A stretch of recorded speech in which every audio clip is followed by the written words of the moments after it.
नमस्कार दोस्तों, break exam में आप सभी का स्वागत है। एक बार फिर से हम आपको जियोग्राफी का एक बहुत ही महत्वपूर्ण टॉपिक एग्रीकल्चर यानी कि कृषि लेकर आए हैं, जो आपके आने वाले यूपी पीसीएस, यूपी आरओ आदि बहुत सारे एग्जामों के लिए बहुत ही ज़्यादा इम्पोर्टेंट है।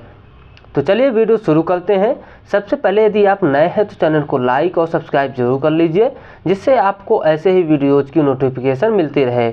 और यदि आपको इस वीडियो का पीडीएफ चाहिए हो तो हम इसकी टेलीग्राम लिंक लगा देंगे। वहां पर हमने इसकी पीडीएफ ऑलरेडी डाल चुकी है, तो वहां पर आप जाकर टेलीग्राम ज्वाइन करके इसकी पीडीएफ प्राप्त कर सकते हैं। तो चलिए देख लेते हैं एग्रीकल्चर में ट्रोपोफाइट। ट्रोपोफाइट किसे कहा जाता है? तो उष्णकटिबंधीय क्षेत्र में वन और घास वाली वनस्पतियां जो उगती हैं, यानी कि भारत जैसे क्षेत्र में जो वनस्पतियां उगती हैं उनको ट्रोपोफाइट कहा जाता है। उसके बाद हम देखेंगे कि भारत में कई प्रकार की वनस्पतियां होती हैं, जैसे कि हिमाचल प्रदेश में अलग प्रकार की पाई जाती हैं, लेकिन जो मध्यवर्ती क्षेत्र है वो उष्णकटिबंधीय क्षेत्र है, वहाँ पर ट्रोपोफाइट वाली वनस्पतियां पाई जाती हैं। उसके बाद हम देख रहे हैं हाइड्रोफाइट। हाइड्रो शब्द से ही आप जल का अनुमान लगा सकते हैं, हाइड्रो जल से संबंधित है। तो हाइड्रोफाइट जल की ऊपरी सतह पर उगने वाली वनस्पतियां, तो हाइड्रोफाइट उन्हें कहते हैं जो जल की ऊपरी सतह पर उगती हैं। उसके बाद है हाइग्रोफाइट। हाइग्रो का मतलब होता है आर्द्रता, तो अधिक आर्द्रता वाले क्षेत्रों में पाई जाने वाली वनस्पतियां हाइग्रोफाइट्स। उसके बाद जीरोफाइट। तो जीरोफाइट उष्णकटिबंधीय मरुस्थल क्षेत्रों में पाई जाने वाली वनस्पतियां, तो जो मरुस्थल में पाई जाती हैं उन्हें जीरोफाइट वनस्पतियां कहा जाता है, याद रखिएगा। उसके बाद मेसोफाइट। कई बार आपकी परीक्षाओं में यहाँ से प्रश्न पूछे गए हैं, इसीलिए इम्पोर्टेंट भी है। मेसोफाइट शीतोष्ण कटिबंधीय टैगा वनस्पतियां कहते हैं मेसोफाइट को। उसके बाद क्रायोफाइट। शीत कटिबंधीय टुंड्रा वनस्पतियां होती हैं क्रायोफाइट। क्रायोफाइट होती हैं शीत कटिबंधीय टुंड्रा वनस्पतियां, जैसे लाइकेन और काई। उसके बाद है हैलोफाइट। हैलो का तात्पर्य होता है हाइड्रोजन वर्ग यानी कि नमक, जैसे क्लोरीन हाइड्रोजन वर्ग का है, तो इसी प्रकार से नमकीन मिट्टी की वनस्पतियों को क्या कहते हैं? हैलोफाइट। जैसे कि मैंग्रोव वन, ये हमेशा समुद्र के किनारे ही उगते हैं, जहाँ पर नदी और समुद्र का मिलन होता है। उस स्थान पर खारा जल की मात्रा अधिक होती है, इसलिए यह वनस्पतियाँ वहाँ पर उगती हैं, जैसे कि पश्चिम बंगाल है हमारे में, उड़ीसा है, आदि बहुत सारे राज्य हैं। उसके बाद लिथोफाइट। कठोर चट्टानों पर उगने वाली वनस्पतियाँ। बहुत सारी ऐसी वनस्पतियाँ हैं हमारे देश में जो कठोर चट्टानों के बीच में उगाती हैं, इन्हें क्या कहते हैं? लिथोफाइट। पायरोफाइट। अग्नि प्रतिरोधी वनस्पतियाँ समाना क्षेत्रों में, यानी कि आग लग जाए तो ऐसी वनस्पतियों को आग से कोई नुकसान नहीं होता, तो ये पायरोफाइट होती हैं। पायर का तात्पर्य होता है कि तापमान, पायर का जहाँ भी नाम आए वो याद रखिएगा टेम्परेचर है।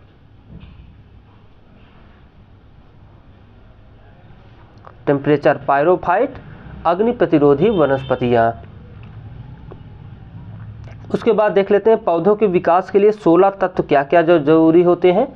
कार्बन, हाइड्रोजन, ऑक्सीजन, नाइट्रोजन और phosphorus, sulphur, potassium, calcium, magnesium, लोहा, मैग्नीज, जिंक, तांबा, मोलिब्डेनम, बोरान, क्लोरीन। ये सभी 16 तत्व हैं जो पौधों के विकास के लिए अत्यंत जरूरी होते हैं।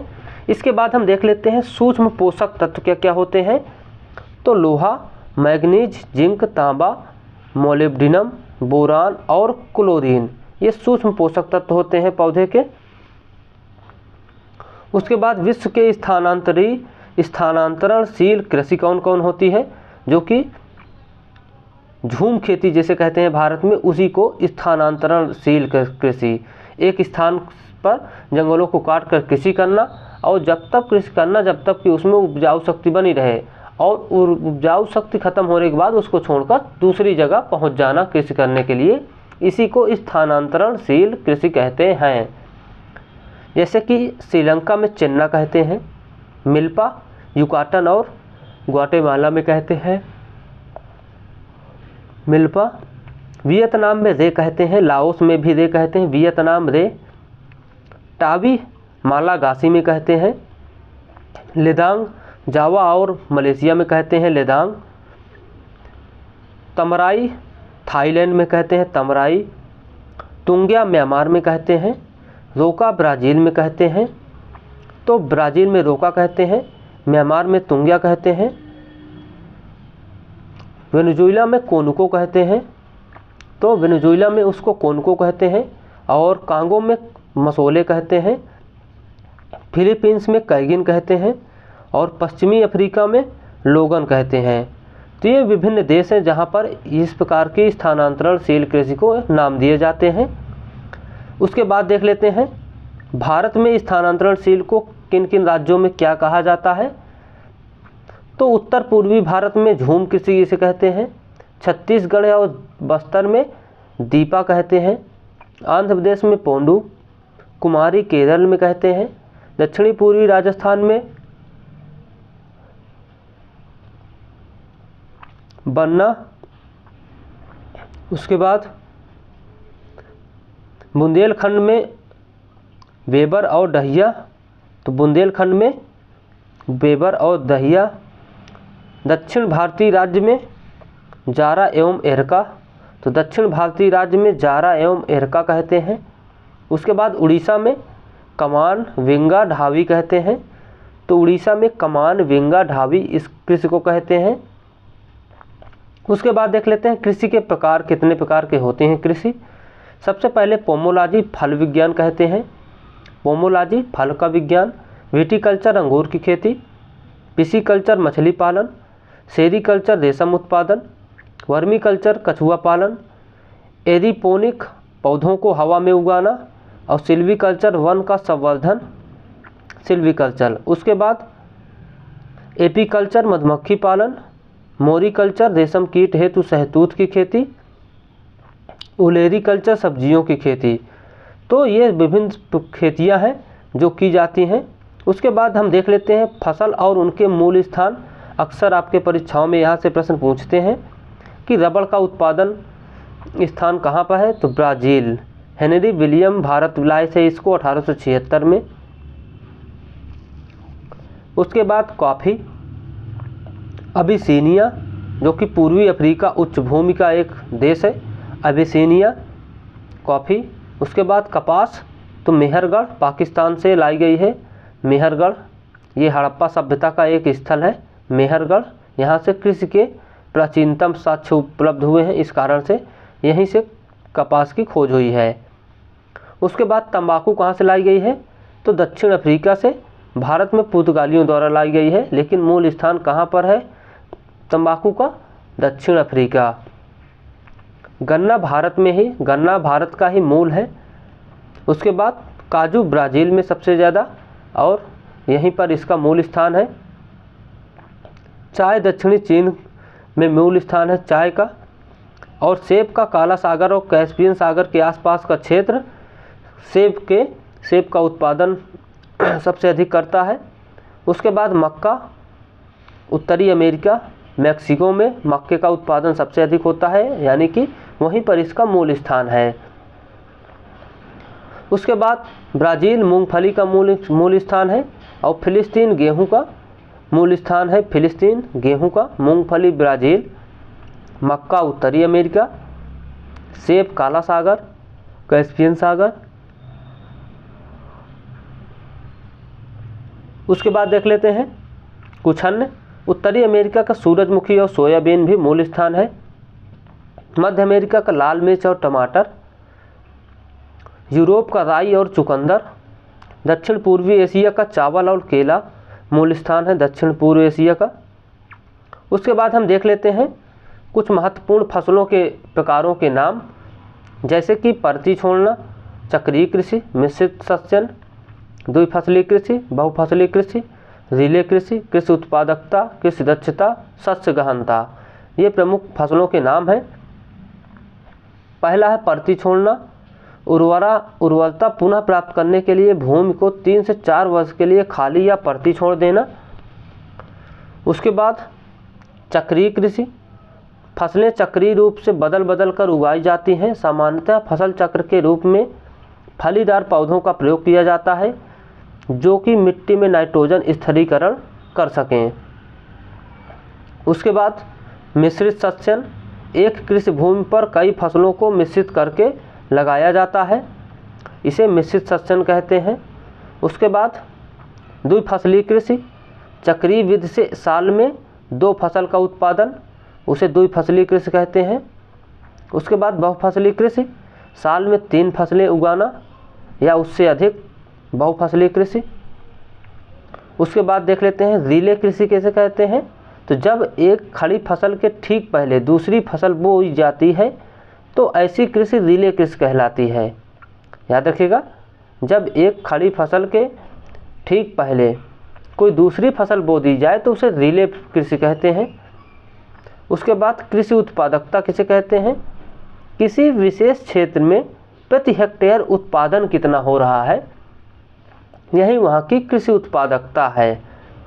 उसके बाद कृषि दक्षता किसे कहते हैं, तो कार्यिक क्षमता, उत्पादकता के साथ साथ लाभप्रदता, कम निवेश में अधिक उत्पादन, यही है कृषि दक्षता। कम निवेश करो और उत्पादन अधिक प्राप्त करो। उसके बाद शस्य गहनता, कृषि भूमि का अधिकतम उपयोग करना। शस्य गहनता, कुल बोया गया क्षेत्र बटे वास्तविक कृषि क्षेत्र गुणे 100, तो शस्य गहनता निकल आएगी।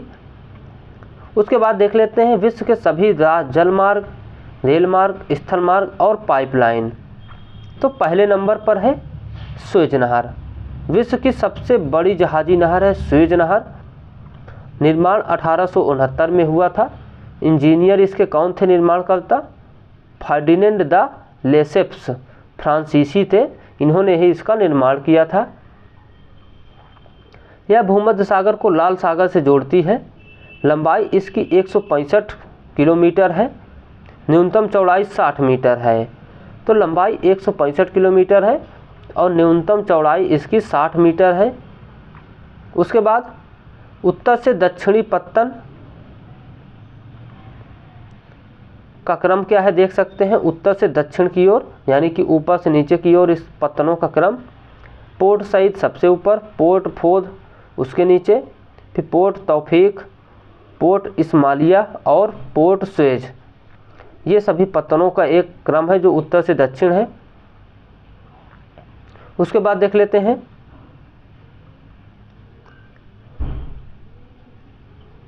उत्तर से दक्षिण झीलों का क्रम। लेक मंजला झील सबसे उत्तरी भाग में स्थित है। लेक टेम्सा झील, तो लेक टेम्सा झील सबसे उत्तरी भाग में। ग्रेट बिटर लेक सबसे उत्तरी भाग में। लिटिल बिटर लेक सबसे दक्षिणी भाग में है। तो एक दूसरे के उत्तर दक्षिण में है। तो सबसे ऊपर देखा जाए तो लेक मंजला है और सबसे नीचे लिटिल बिटर लेक है। उसके बाद इसका राष्ट्रीयकरण कब हुआ था, तो 1956 में हुआ था। तब से मिस्र के अधिकार क्षेत्र में है, यानी कि सुएज नहर में अभी भी अधिकार किसका है, तो मिस्र का है। उसके बाद देख लेते हैं पनामा नहर। इसे बनाने का पहला प्रयास चार्ल्स पंचम ने किया था, स्पेन के हैं वो, और 1534 में किया था। बनाने का कार्य शुरू हुआ 1904 में अमेरिका द्वारा कोलंबिया के सहयोग से। उसके बाद पूर्ण पनामा नहर 1915 में बनी और लंबाई 72 किलोमीटर, चौड़ाई 90 मीटर, और यह कैरेबियन सागर, अटलांटिक महासागर को प्रशांत महासागर से जोड़ती है। उसके बाद प्रशांत तट पर पत्तन कौन है, तो पनामा पत्तन है। कैरेबियन तट पर पत्तन कौन है, तो कोलोन पत्तन है। और वर्तमान में नियंत्रण किसका है, तो पनामा देश का इसी पर नियंत्रण है, जो कि 200 ईस्वी से इस पर नियंत्रण रखे हुए है पनामा देश, क्योंकि उसी देश के नाम पर इसका नाम भी पड़ा है। उसके बाद पनामा नहर के अंतर्गत 3 झीलें हैं, गाटून, टेलोडो, मिगुअल और मिराफ्लोस। ये 3 झीलें हैं जो पनामा नहर के अंतर्गत हैं। यूरोप की प्रमुख नहरों के बारे में देख लेते हैं। गोटा नहर स्टॉकहोम स्वीडन और गोटेबर्ग के बीच है।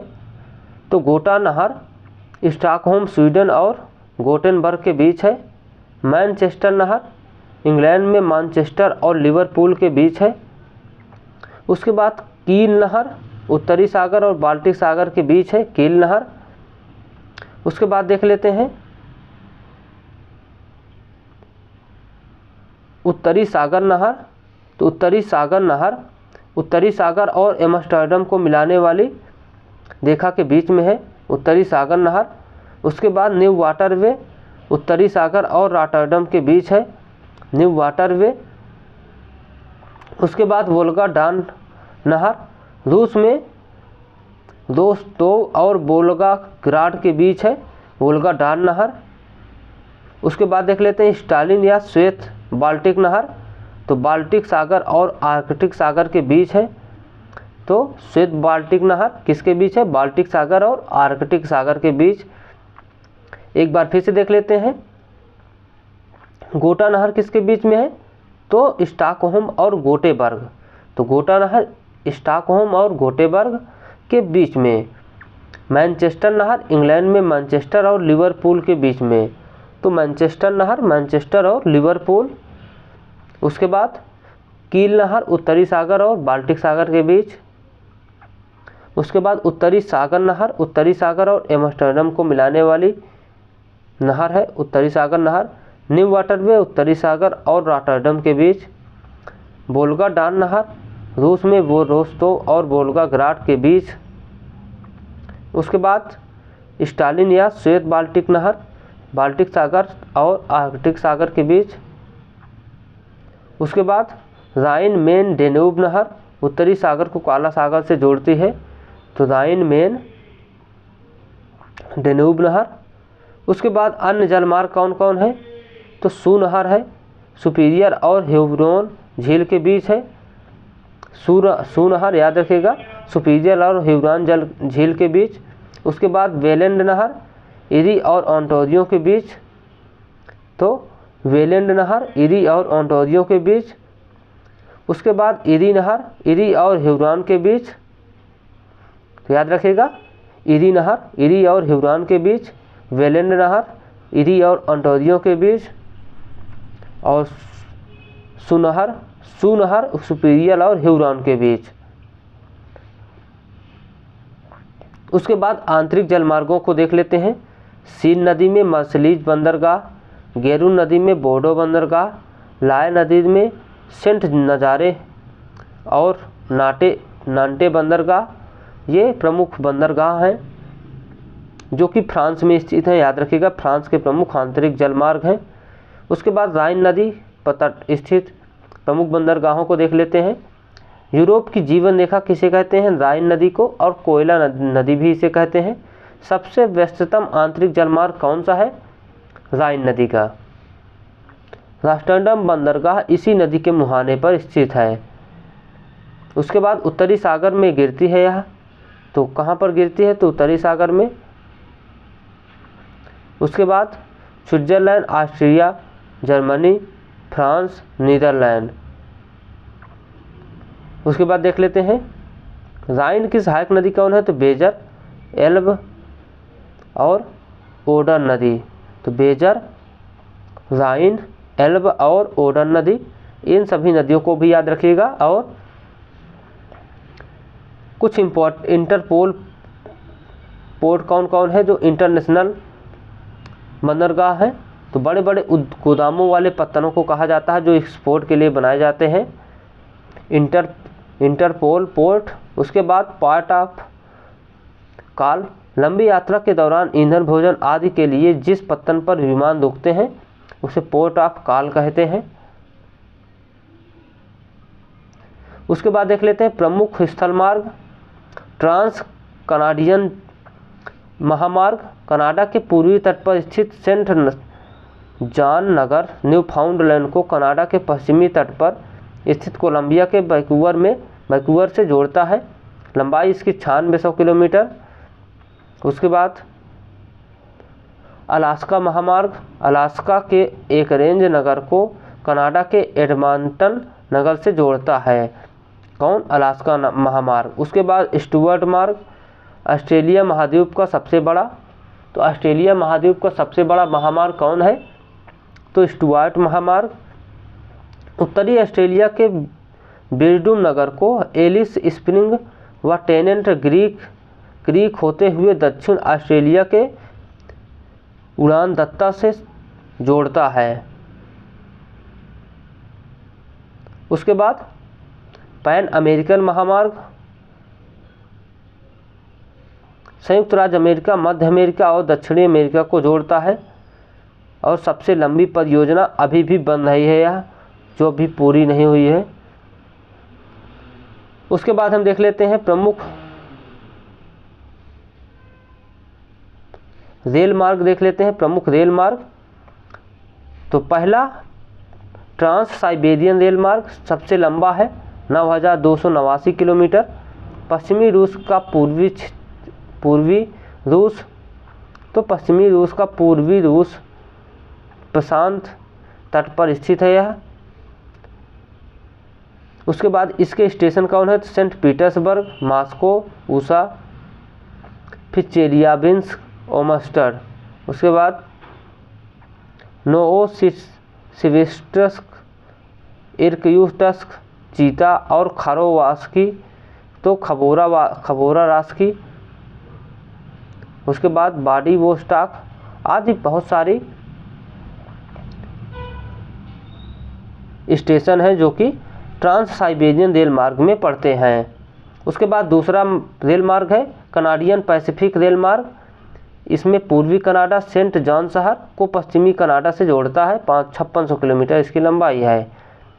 उसके बाद ऑस्ट्रेलियन महाद्वीप अंतर महाद्वीपीय रेल मार्ग ऑस्ट्रेलिया के पूर्व में है, सिडनी से पश्चिम में पर्थ को जाता है। उसके बाद स्टेशन कौन है? क्रोकेन हिल, कालगुर्गा, कोलगार्डी, स्वर्ण खदाने, पश्चिमी ऑस्ट्रेलिया। उसके बाद काहिरा केप टाउन रेल मार्ग, तो मिस्र में है और दक्षिण अफ्रीका के केप टाउन के बीच है। उसके बाद देख लेते हैं ओरिएंट एक्सप्रेस, यूरोप का सबसे लंबा रेल मार्ग, फ्रांस से टर्की जाता है ओरिएंट एक्सप्रेस।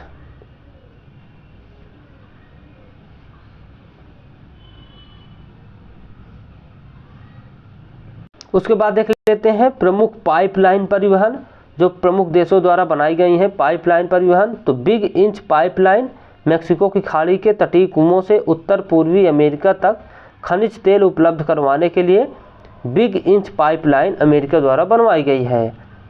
उसके बाद कॉमेकॉन पाइपलाइन, तो रूस द्वारा बनवाई गई है यह कॉमेकॉन पाइपलाइन। उसके बाद टाइप लाइन क्या है? तो फारस और भूमध्य सागर स्थित तेल क्षेत्र को यूरोप में ले जाने के लिए टाइप लाइन कहते हैं, तो टाइप लाइन का निर्माण किया गया है। उसके बाद ESPO तेल पाइपलाइन, तो रूस और चीन की संयुक्त परियोजना है ESPO पाइपलाइन तेल पाइपलाइन। उसके बाद नॉर्ड स्ट्रीम पाइपलाइन काफ़ी चर्चा में थी, जर्मनी को गैस और तेल की आपूर्ति करता है रूस, तो इसी क्रम में रूस द्वारा बनवाई गई है नॉर्ड स्ट्रीम पाइपलाइन। उसके बाद तापी परियोजना, तुर्किस्तान, अफगानिस्तान और पाकिस्तान, भारत, ये सभी तापी परियोजना के हिस्सा है। उसके बाद विश्व का भूगोल देख लेते हैं। पिग्मी जनजातियाँ देख लेते हैं, मोस्ट इम्पॉर्टेंट क्वेश्चन यहाँ से बनते हैं। कांगो बेसिन में नाटे, काले और निग्रेटो लोग। बोरो, पिग्मी के बाद बोरो अमेजन बेसिन और लड़ाकू मानव हत्या करने वाले बोरो।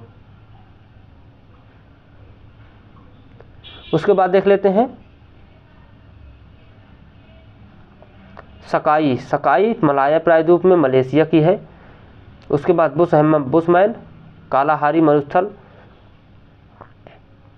उसके बाद बद्दू, हमद और नेफद मरुस्थल।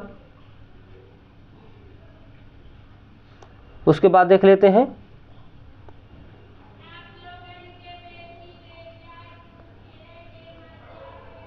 मसाई का अफ्रीका महाद्वीप के पूर्व में मसाई पाई जाती है। उसके बाद खिरगिस मध्य एशिया में काफ़ी इम्पोर्टेंट है, आपके परीक्षाओं में कई बार पूछी गई है। मध्य एशिया में पाई जाने वाली जनजाति किर्गिस्तान में पामीर पठार व सियान पर्वत पर यह जनजाति पाई जाती है। उसके बाद एस्किमो जनजाति अलास्का और ग्रीनलैंड टुंड्रा कनाडा में एस्किमो जनजाति पाई जाती है। और इन जनजातियों का प्रमुख क्या है, प्रमुख पशु है रेंडियर। शिकार का खेल क्या है, तो हार्पून। नाव का नाम क्या है, तो अमियाक। अन्य नाव का नाम कायक। घर को इग्लू कहते हैं। उसके बाद इन्होंने यूरोप में लैप्स, उत्तरी साइबेरिया में सोमायड और चाकूत चुकची कहा जाता है इनको। उत्तरी साइबेरिया में इस प्रकार की जातियों को क्या कहा जाता है, यूरोप में तो लैप्स कहते हैं, तो और एस्किमो को उत्तरी साइबेरिया में सोमायड, याकूत और चुकची कहा जाता है। उसके बाद पुनान मध्य बोर्नियो की जनजाति है। युकागिर पश्चिमी अमेरिका, वो पश्चिमी साइबेरिया की है। युकागिर पश्चिमी साइबेरिया। कज्जाक रूस की है। माओरी न्यूजीलैंड की है। जुलू दक्षिण अफ्रीका की है, नेटाल क्षेत्र की जुलू। उसके बाद काकेकस तो काला सागर और कैस्पियन सागर के उत्तरी भागों में पाई जाती है। अफरीदी पाकिस्तान के बाद यूपिक पश्चिमी अलास्का व पूर्वी रूस, तो यूपिक है पश्चिमी अलास्का और पूर्वी यूरोप। सिमांग की कहाँ की जनजाति है, तो मलेशिया और फिलीपींस की सिमांग है। एका कहाँ की है, तो ब्राज़ील की विलुप्त प्राय है। उसके बाद अपाचे यूएसए की है। कांग्स या कुंग्स दक्षिण अफ्रीका कालाहारी की है। हाजदा तंजानिया की है। वेद्दा श्रीलंका की है। फिलीपींस एटाज की है, याद रखिएगा, प्रमुख जनजातियां हैं। उसके बाद टोडा कहाँ की जनजाति है, तो नीलगिरी भारत की। बोअर कहाँ की है, तो दक्षिण अफ्रीका की है। कुर्द कहाँ की है, तो ईरान, इराक, अर्मेनिया। उसके बाद लाई म्यांमार की और फुलानी उत्तरी नाइजीरिया। उसके बाद फेल्लाह मिस्र और नील नदी। इन्यूट उत्तरी अमेरिका। एस्किमो हाउसा नाइजीरिया की है। तो आज के वीडियो में बस इतना ही दोस्तों, मिलते हैं आपसे फिर कल नए वीडियो में। तब तक के लिए थैंक यू, बाय।